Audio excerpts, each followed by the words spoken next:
This is Urban Health Today, and I'm speaking with Dr. Sherri Onyiego, a board-certified family medicine physician, senior medical director of Texas and Louisiana state markets, and physician leader with Equality Health. She's here to talk about how value-based care improves healthcare access. Thank you for speaking with me today, Dr. O. Thank you for having me, Mira. I really appreciate it. Glad to have the opportunity. It's a pleasure to have you here. Okay, let's get started. Please talk about your background and your work with Equality Health. Yeah, so I'm a practicing family medicine doc. I've been practicing and involved in direct patient care for upwards of 16, 17 years now. I've always been drawn to primary care and really having those relationships with individuals from, as we all call in primary care, cradle to grave. And so part of that has really been, an opportunity for me to talk to patients individually, care for them, develop care management and treatment plans, not only related to them and their families, but then also with primary care, also being able to advocate on a number of different levels and issues as it relates to patient populations. And so I've been, in addition to individual patient care, I spent probably about 10 years in academic medicine. And so traditional academic medicine involves teaching medical students and residents in addition to delivering patient care. And then after I transitioned out of that work, I went into the public health sector.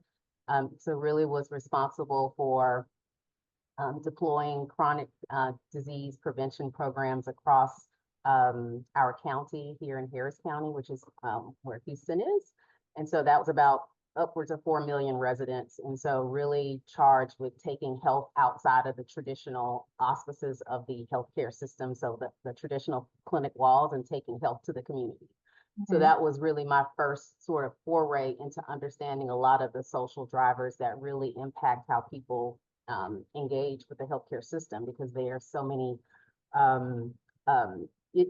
so many drivers that impact where people live, where they work, where they worship and play, because ultimately that's where health happens. And so, part of my role in public health really was zooming out and looking at health from a population health lens.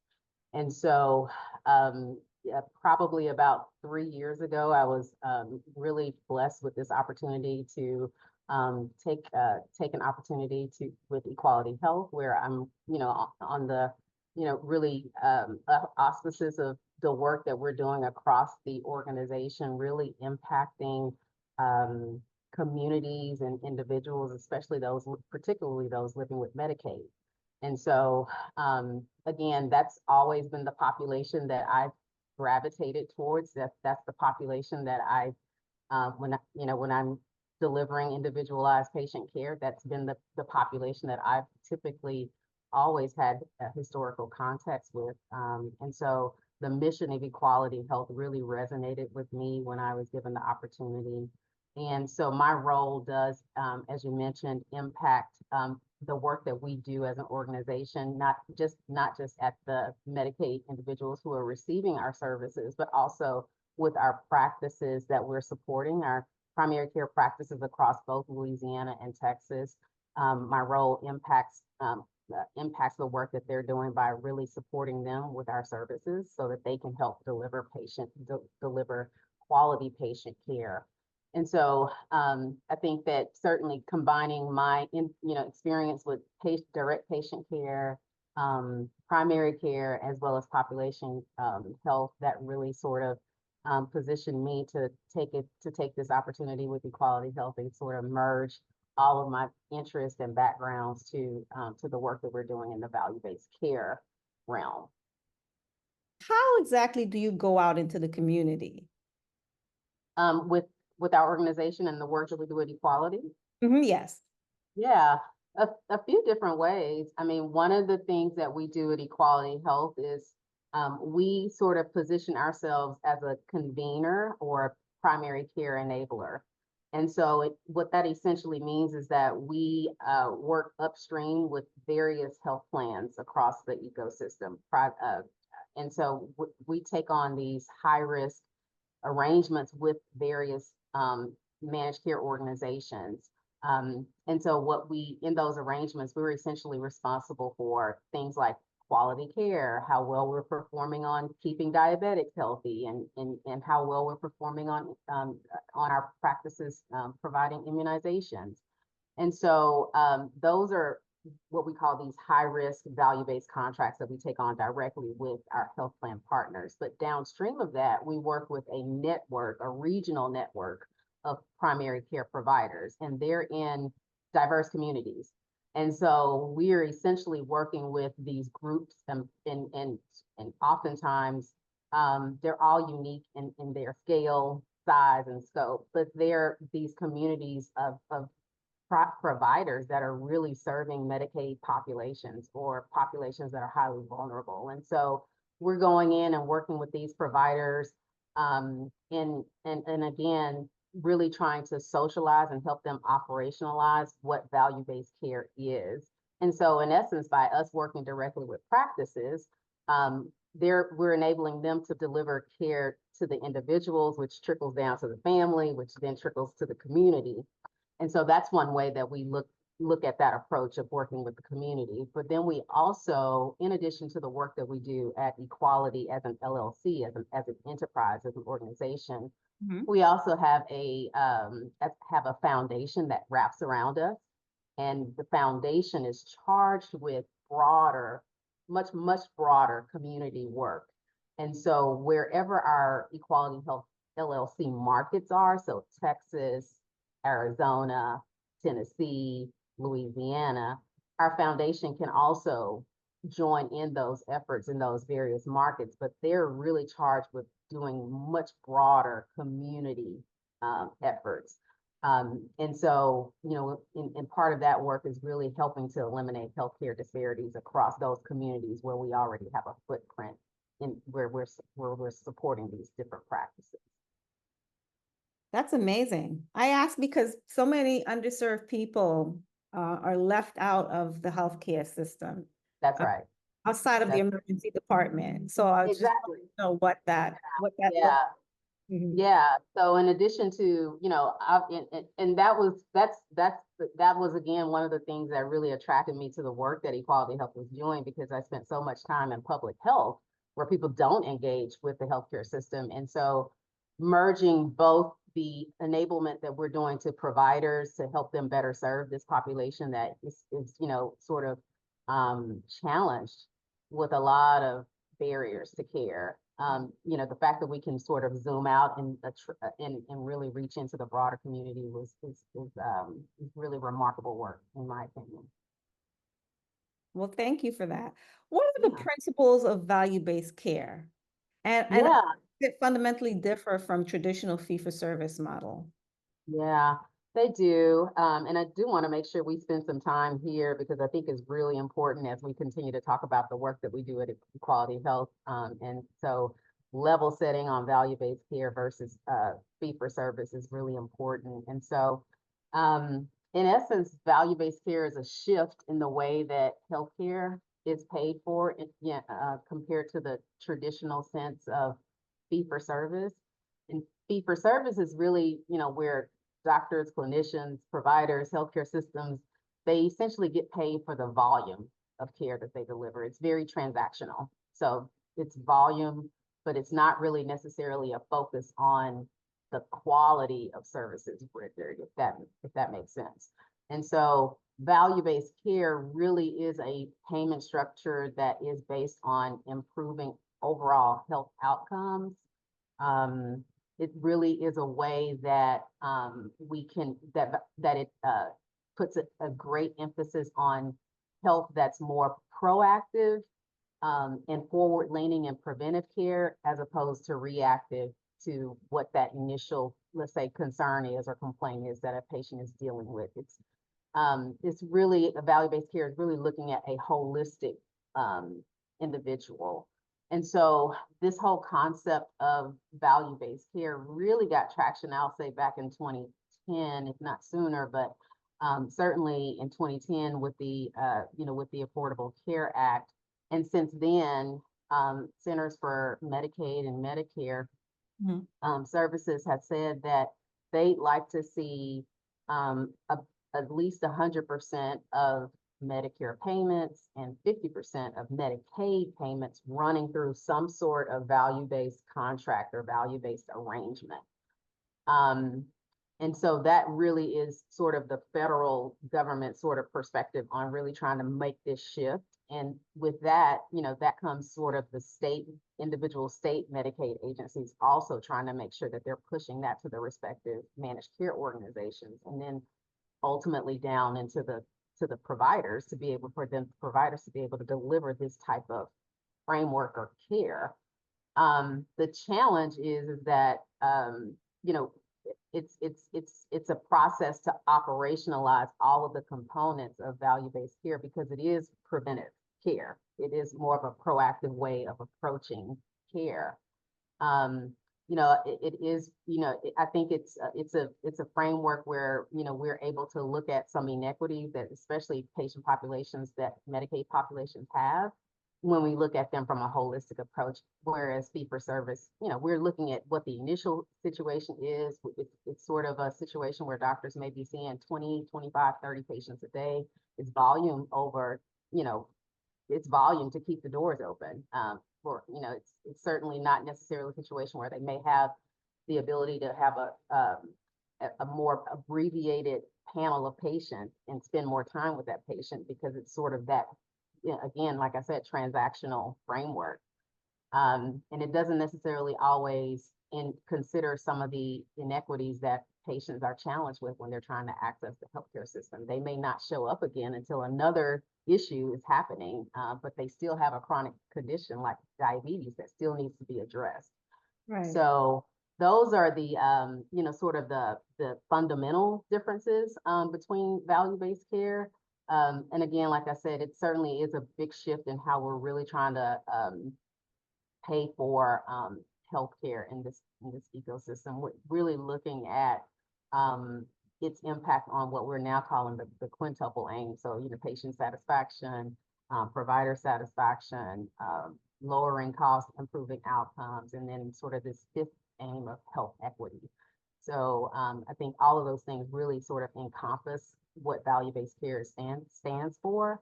But we still have to acknowledge that it's not an easy thing for a lot of practices and a lot of providers to actually do. And that's where we sort of position ourselves as a primary care enabler to deliver services to help them really practices operationalize the true spirit of value-based care. So stick with me for a moment. Mm-hmm. I'm a patient. Yep. And I have diabetes. My blood work is looking like I might be teetering on the edge of, some kidney issues because of my diabetes. As a provider, walk me through, if you would, how value-based care treats patient need. Yeah, it's such a really good point. So we would, in a value-based care delivery system, you would be going to a provider who would be supporting you, supporting all of your needs, looking at your chronic diseases, managing your chronic diseases, whatever that time frame looks like. That could be every 4 months, ensuring that you're receiving the appropriate care, whether that's lifestyle modification or diet and exercise for those two conditions, high blood pressure, diabetes, and often there may even be other concomitant disease processes. But a value-based care framework would be able to acknowledge that. They would be able to have processes in place to screen you for behavioral health conditions. That's standard as part of the care. They would also be able to ensure that you're, if they have supports, to be able to identify other barriers that may prevent you from coming on a regular basis every 3 to 4 months. They'd be able to identify if you have transportation issues, housing issues. Are you insecure with food that impacts you from having a lifestyle that is commiserate with having well-controlled blood pressure or well-controlled diabetes? And so they would be able to do that because they would have supports in place to be able to screen you for that. And if there was anything that happened from that screening, they would have connections or partners to make those connections to. Like, oh, you have issues with your utility payments. We have a partner that we can connect you with to make sure you have the electricity to keep your refrigerator on, to keep your insulin stored, those kinds of things. And then it's also a system where you're going to a practice that is connected to you on an ongoing basis. And really you as a patient would know that that's the first person I'm going to call. I'm going to call my practice. I'm going to call my provider. I'm going to call my nurse at my practice because I'm having this issue with my blood pressure. It's been going up for the last 3 days. Maybe I need to get in there instead of going to the emergency room. So it's that kind of thing where we're really impacting how patients are able to access the care, and then the care that they're getting at the practice that's really also helping to render care that's going to improve outcomes, reduce a lot of expensive touch points in healthcare systems where those patients could otherwise go, like the emergency room or potentially to the hospital where they could ultimately get readmitted. So does that start with a social determinants of health survey? How do you assess that information? Yes, a number of and that's the spirit of value-based care, is really making sure that we're looking at patients from a holistic perspective. And social determinants of care screening is one aspect of that, because if you don't screen for those types of things, you won't know what are those things that are ultimately impacting a patient and where they live, as I mentioned, where they live. So yeah, a number of our tools and resources are all centered around care coordination and identifying what are the social determinants of health that are impacting individuals where they are. So yeah, some of our practices have the resources and tools to be able to do that themselves. Some of them want us to help them with that, and we're able to provide that support. Oh, that's amazing. How has Quality Health implemented value-based care, and what were the initial steps taken to transition to this model? Yeah, we, as I mentioned, we have historically been in the Medicaid space. We essentially have really been unapologetic about serving this patient population. You'll find a number of different organizations that are doing similar work, but oftentimes it is in different populations, Medicare Advantage, that type of thing. And so we are really intentional about ensuring that the work that we do, as we've been able to implement value-based care, is centered on the people, the technology, and sort of the processes that help to really move the needle for value-based care. And so since we do serve a Medicaid first population, and as I mentioned, we also want to make sure that as we're empowering practices that are partnering with us, that are in our regional provider networks, that we're supporting them with tools. We have a proprietary population health tool that helps providers understand who their patients are, not just the patients that they're seeing on a regular basis, and not just like that example that you gave earlier. They know about Miss Smith who has diabetes and hypertension because she comes to see them every 3 to 4 months, but they don't know about John Doe who's assigned to them and hasn't been engaged with anybody. And so so our technology allows for our providers that are in our regional networks to really understand who truly their entire patient population is. And so, and then we're able to also help these practices drive the important workflows in order to deliver the right care at the right time. So what Ms. Jones needs for her diabetes and her hypertension is different than what a 5-year-old patient at that same practice needs, who needs their immunizations, who needs their well child visits. And so that's the kind of insight that we're providing our practices with as we've implemented value-based care. We're now in 5 states. We're now in multiple states and continuing to grow. We started in Arizona, which The model evolved from that initial model where we were really sort of positioning ourselves as a cultural care sort of partner for practices, and then we evolved to this value-based enabler organization, and all of that work started in Arizona, and then we expanded to the Texas market with the same value-based framework. And then Tennessee, and now our emerging markets are Louisiana and Virginia, with more markets to come in the future. And then I'll say, as we continue to sort of look at all of those broader communities where our markets are, we certainly leverage the work of our foundation to really, really help to step in and move the needle for reducing healthcare disparities. How has value-based care specifically improved healthcare access for underserved or vulnerable populations within your network? Yeah, I mean, I think, obviously we have so many individual member moments where we call them, where we're actually able to sort of speak to some of the work that our care teams are doing in the field. So it's so many of those stories where, we could sort of talk about how, we've been able to address so many of these social barriers or these non-medical drivers that patients are impacted with. But I'll kind of zoom out and then kind of go back to that.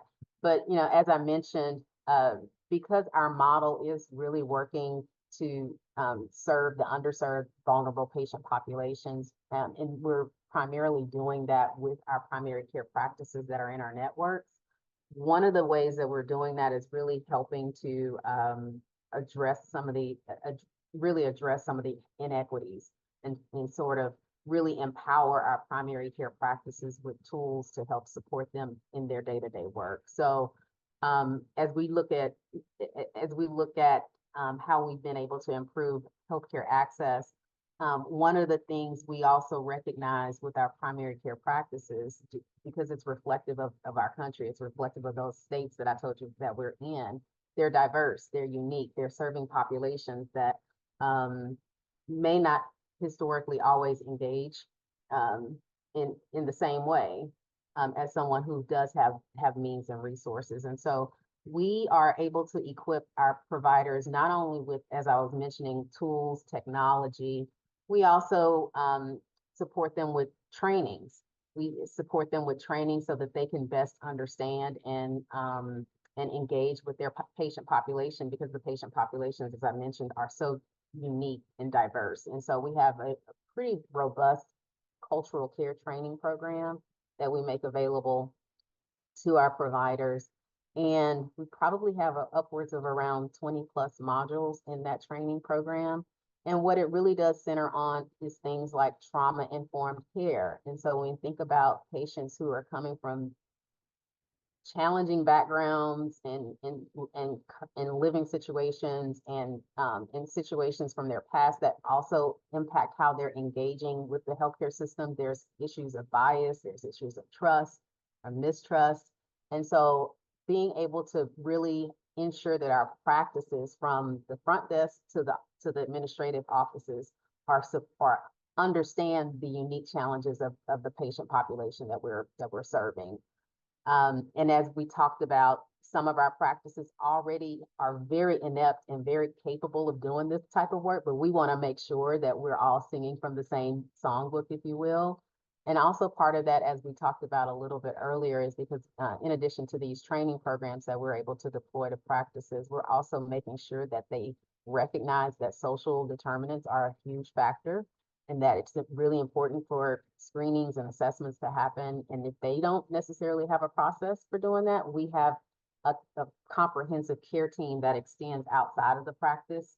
They can tap into that, and our care team is working with patients individually on behalf of all of these practices. And that's why I was saying we have so many mission moments where we've been able to really extend outside of the practices, who don't necessarily have case managers and care navigators and social workers on their staff.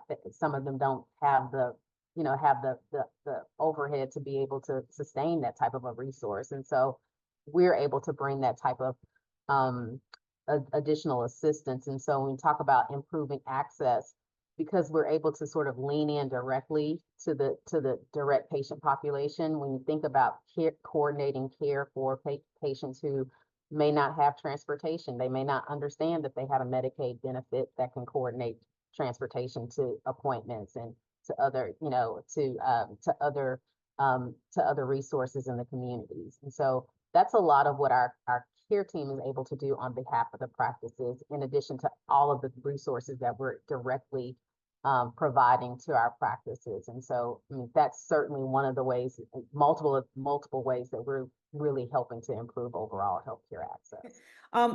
What I would like to know is how do you get the patients into the system to begin with? Mm-hmm.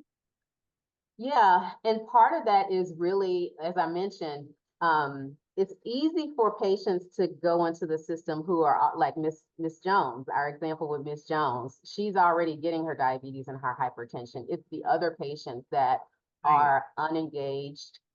They have coverage, but they don't engage meaningfully the same way that Miss Jones does. And so we have, as I mentioned, a lot of resources that we're providing to practices and to really help them usher those patients in. So we have outreach mechanisms from digital engagement where we're able to engage with the broader population through SMS, text messaging to really sort of broadly reach out to populations. We also have telephonic means by which we can outreach and engage, and that is a way to get patients engaged with their primary care home. And then we also have, as I mentioned, our direct field teams. So our direct field teams are community health workers who essentially are in the community. They know the community. They know all of the resources within the community, and they can engage directly with patients.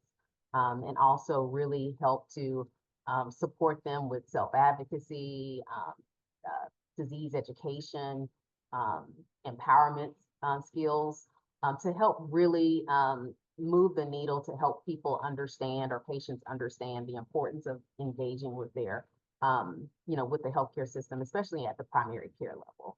And then in addition to a number of the resources that we're also providing directly to the practice, we also have a team of practice performance managers, which serve as almost like value-based consultants, and they essentially work directly with our practices, and often they engage with our practices administrative staffs, such as their office managers, scheduling managers, those kinds of things. And so we can help them to support workflows to help best outreach, on the practices side to patients, to help get patients in. And because ultimately that's what we want to do. We want to make sure patients have that resource to be able to get into their primary care home, as opposed to going to the emergency room or potentially to the hospital.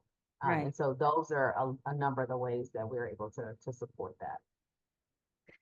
Can you talk about any collaborative efforts or partnerships that have been crucial to the success of value-based care at Equality Health? Yeah, I mean, in addition to the work that that I kind of described with the resources that we're able to do, because we sort of serve this role as a primary care enablement solution. So we have a suite of services and offerings that we're able to really do. And all of that really does hinge on collaborations and partnerships. That's one of our core missions and values. And so because we do that directly with the practices, we're able to, fuse that technology, those coaching, the coaching opportunities, the training. We bring in clinical expertise internally and externally to help support our practices, to help really get a deeper understanding of value-based care and how they can be successful in value-based care. And so with that work, we're able to not only engage our providers, but also our partners upstream with our health plans. One of the things that has been really successful, especially at the level of the of the work that we do with the members is that we have a pretty robust focus on health equity and community partnerships. And so a lot of the work that we're doing when I say we are able to lean into the direct patient population, we can uncover a number of community organizations or community-based partners that can address what those food issues are, that can address what those housing issues are. We have some pretty robust partnerships in place to help with that. Local food banks to make sure that our patient populations who have food insecurity issues, that they have that resource ongoing. And a lot of that work is because we're combing through what the resources are in a given community to make sure that our community health workers, for example, have that resource that they can direct patients to. And on the practice side, we've continued to make sure that we have meaningful collaborations to help them deliver care as well, or better care. Because like I mentioned, at the end of the day, we want to make sure that we're all focused on delivering outcomes that's gonna result in improved quality outcomes and lowering cost of care. And so one of those things that, in addition to a lot of the resources that I've already talked to you about that we provide to our practices, one of our most recent collaborations, and really I sort of refer to it as an additional tool that we have underneath our enablement sort of suite of services, is our collaboration with Picasso MD, which serves as a clinical decision-making tool that we make available to all of our providers in our network. And essentially, it gives providers sort of real-time access to a number of different specialists. And as I mentioned, for a Medicaid population, being able to have their provider have access in real time to specialists who can provide care that they otherwise may have not been able to see. I think that's a real value add, and it speaks to our continued sort of view of making sure that we're providing our practices and our membership that we're serving with resources to help improve those overall outcomes. How do you as the provider report this success back to the insurance company? What kind of information are they looking for to measure your success? Yeah. Yeah, they're looking at a number of things. As I mentioned, because we have this high risk arrangement with the health plans, managed care organizations, we typically will agree upon a set of measures, quality measures, whether that's how well we're controlling things like diabetes, things like hypertension, how well we're doing with well child visit rates, and immunization completion rates. And so those are all a lot of the measures that we're held responsible for. And we report that information directly back to the health plans. One of the things that we've really been, and we've been successful with those measures across the board in our markets. One of the things that we track a number of those key performance measures that are ultimately tied back to those individual measures. We track them. We give our practices a set of activity-based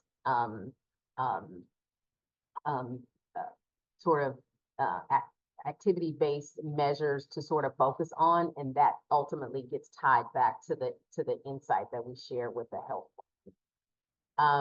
We have been historically over time, we have been able to see a reduction in ER utilization, because at the end of the day, one of the really big things that we're honing in on with value-based care is, again, delivering the right care in the right place. So we want that care, really to be hinged in a primary care setting, recognizing that there are things that are going to happen outside of the primary care setting where you can't avoid going to the hospital or the emergency room. But for things that really can take place in a primary care setting, where we're really moving the needle on unnecessary ER visits that really add up, we're seeing those successes. We've been, able to see like upwards of an 11% ER reduction across our market. So Those are the things that we're continuing to look at. And then, as I mentioned too, because we've been doing this work for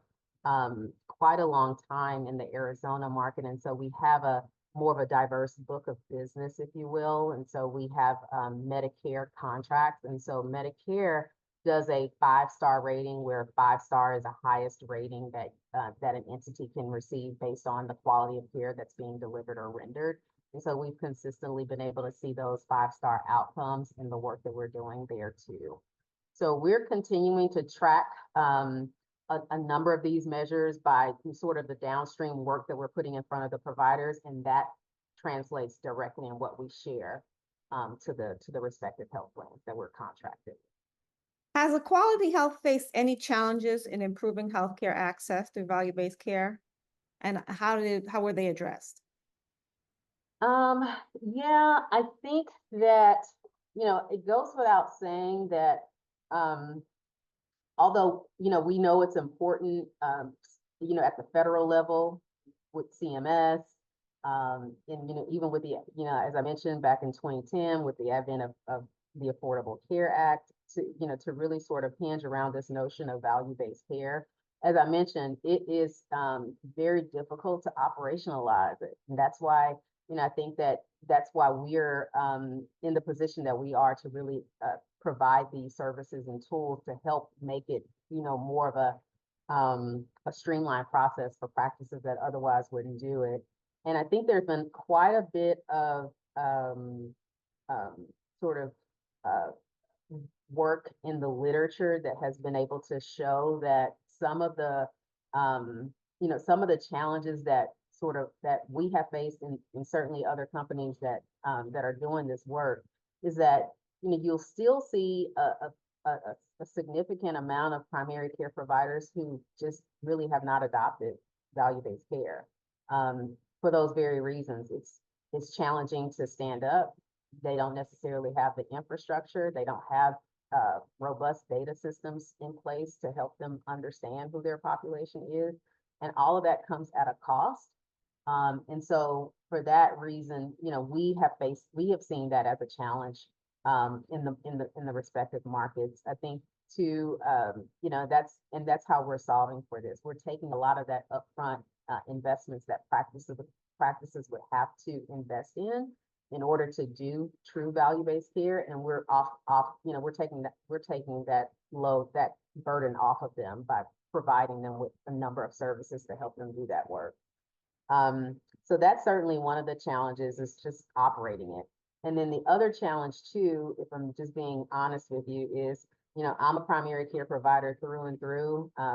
Love being a family doc, love being able to engage with patients as well as my colleagues in the shared space. But we are continuing to see a diminished number of primary care providers across the country. And so if you don't have the primary care providers in the communities to deliver the care, then that's going to continue to be a challenge to truly operationalize these models as well.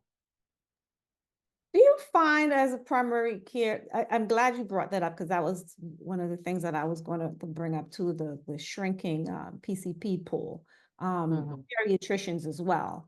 Do you find personally, has your workload increased as a result of that shrinking pool of primary care providers?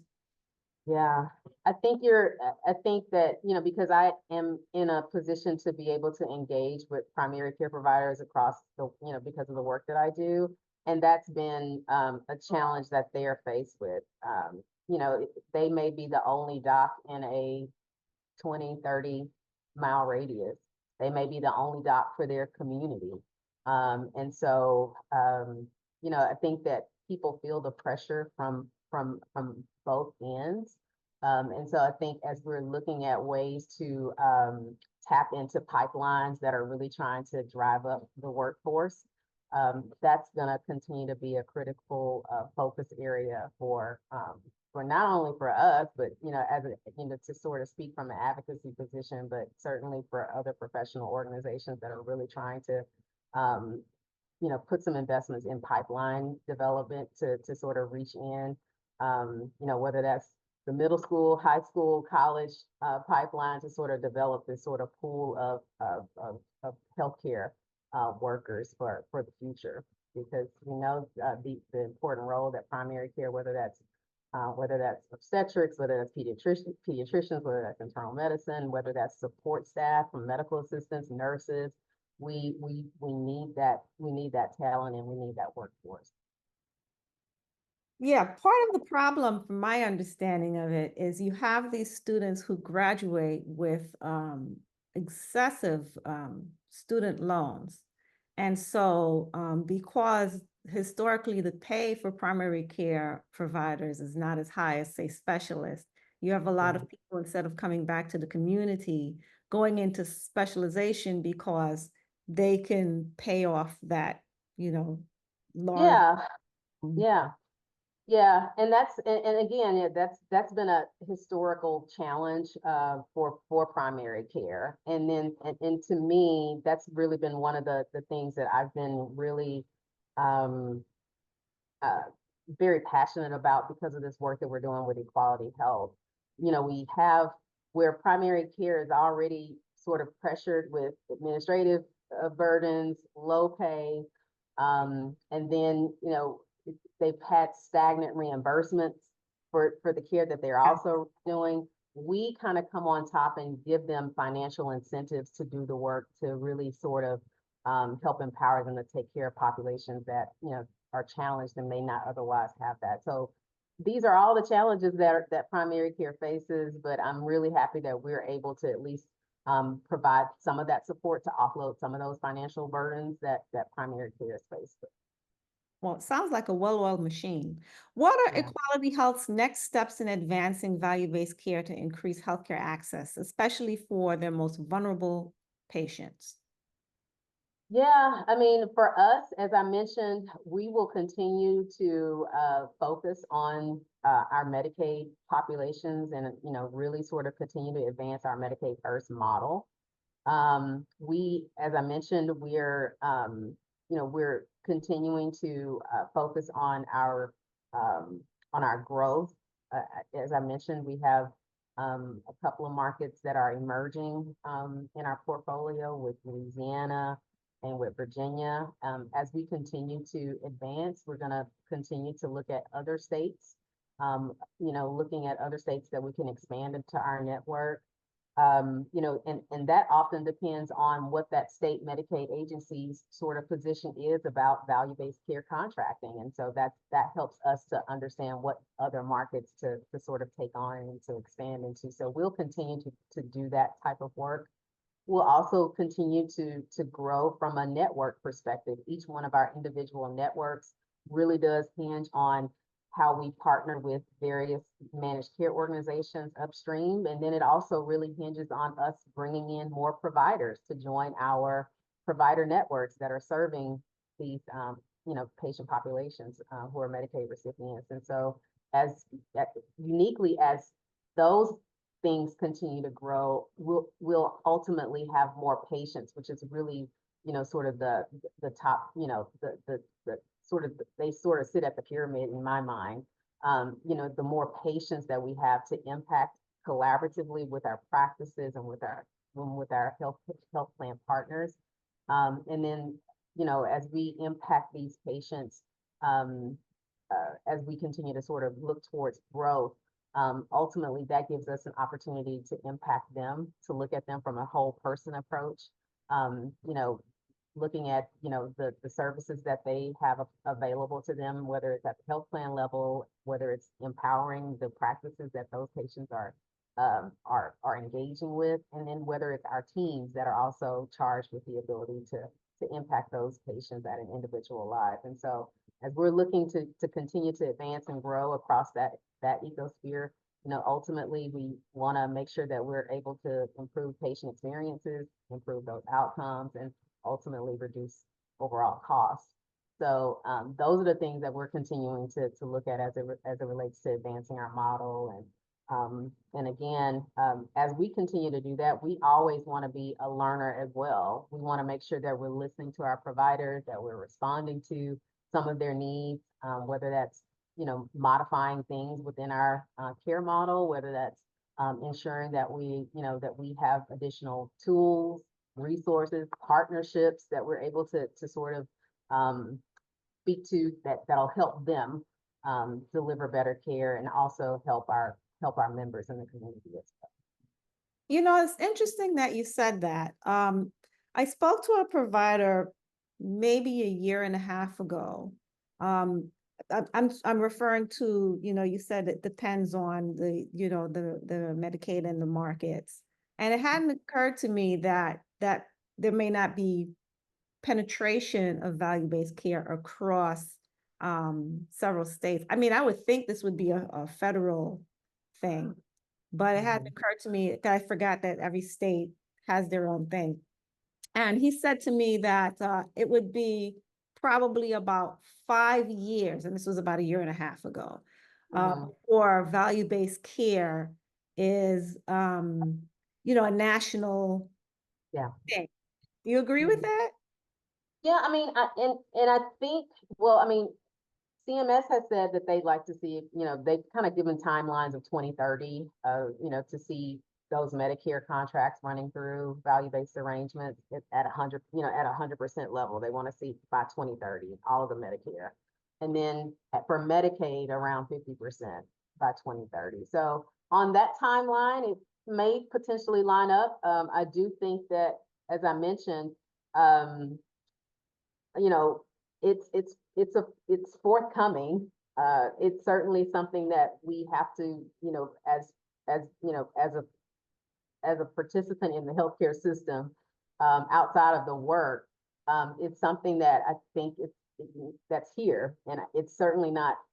There's no trajectory for it to leave the healthcare system as a framework that we're advancing.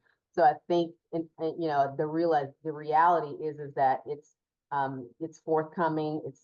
People are already on board and implementing it, operationalizing it, and so it's certainly a timeline that potentially lines up. And I think that helps us to really sort of be in a position to help practices who have not yet even done their first foray in it, or have a little bit of experience, or even it helps us to continue to help partner and collaborate with practices who've already sort of embraced it full scale. And so, I think that whether we want to realize it, or some providers, don't necessarily have paid much attention to it, it's here. And I think that, we have to sort of be in a position to support those providers where they're at on that continuum. Well, Dr. Sherri Onyiego, thank you so much for this conversation today. I really appreciate it. I appreciate your work in the family medicine space and the work you're doing. Well, thank you so much. I appreciate your time. Thank you so much.